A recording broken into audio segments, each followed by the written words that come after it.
২০০৮ সালের জাতীয় নির্বাচনে ভোটকেন্দ্রে দলের সমালোচনা করার অভিযোগে অপমানিত হয়ে তিনি তৎকালীন শপথ নিয়েছিলেন, দল ক্ষমতায় না এলে কখনো জুতা পরবেন না।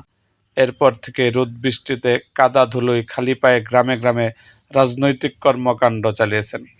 নেত্রকোনার কলমাকান্দা উপজেলা ইয়াপুর গ্রামের স্থানীয় বিএনপির নেতা সুরুজ পাঠান ১৭ বছর পর প্রথমবার নতুন জুতা পরলেন। ত্রয়োদশ জাতীয় সংসদ নির্বাচনে বিএনপির বিজয়ের পর কলমাকান্দা উপজেলা বিএনপির সাধারণ সম্পাদক সাইদুর রহমান ভূঁইয়া এবং স্থানীয় নেতাকর্মীরা তার বাড়িতে গিয়ে আনুষ্ঠানিকভাবে নতুন জুতা পরিয়ে দেন। গ্রামের উঠোনে মুখরিত হয় করতালি ও স্লোগানে। জুতা পরার পর আবেগপ্লাবিত কণ্ঠে সুরুজ পাঠান গণমাধ্যমকে বলেন, ২০০৮ সালে আমাকে কেন্দ্র থেকে অপমান করে বের করা হয়েছিল। সেই দিনও শপথ নিয়েছিলাম, দল জেতা না পর্যন্ত জুতা পরব না। আজ সেই শপথ পূরণ হয়েছে। মনে হচ্ছে শুধু পায়ে জুতা নয়, মাথা উঁচু হয়েছে।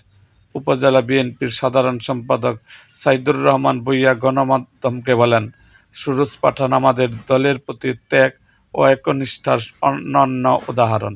দুঃসময়ে যারা অবিচল থেকেছে তাদের আত্মত্যাগই আজকে অর্জনের ভিত্তি। আমরা এমন একজন কর্মীকে নিয়ে গর্বিত। স্থানীয়রা বলেছেন, এটি কেবল একজন নেতার ব্যক্তিগত প্রতিজ্ঞা পূরণ নয়, বরং ১৭ বছরের বিশ্বাস, প্রতিবাদ ও রাজনৈতিক অটলতার প্রতীক। খালি পায়ের সেই পথচলা আজ জুতা পায়ে নতুন অধ্যায়ে পা রাখল, কিন্তু স্মৃতি হয়ে রইল তার দৃঢ় শপথের ইতিহাস।